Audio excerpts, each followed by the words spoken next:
গুঁড়াগুলা ছাড়াই দিতে হবে। গুঁড়া না ছাড়াই দিলে গাছের গুঁড়া যদি না ছাড়ানো থাকে তাহলে পেঁয়াজগুলো নামবে না। না, আশা করতেছি যে এই পেঁয়াজ আর শেষ লাগবে না ইনশাল্লাহ। আর সেচই লাগবে না।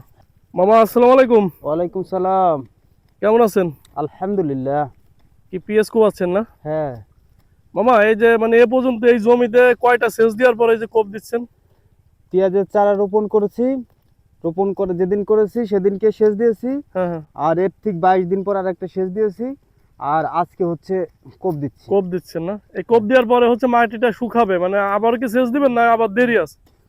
না, আশা করতেছি যে এই পেঁয়াজ আর শেষ লাগবে না ইনশাল্লাহ। আর সেচই লাগবে না। হ্যাঁ, আর আর এই পেঁয়াজে কি অনেকেই বলতেছে যে আসলে পেঁয়াজের ক্ষেত্রে আসলে কয়বার কোপ দেওয়া লাগে, আসলে কি একবার না দুইবার সঠিক, বা এটা কি ক্ষেত্র বিশেষ বা কোনো কিভাবে আর কি? এটা হচ্ছে পেঁয়াজের ক্ষেতের উপরে ডিপেন্ড করে। যদি কোনো ক্ষেতে ঘাস আগাছা বেশি থাকে হুম হুম সেই ক্ষেত্রে চারা রোপণের পরে একটা কোপ দিতে হয় আগাছা পরিষ্কার করার জন্য।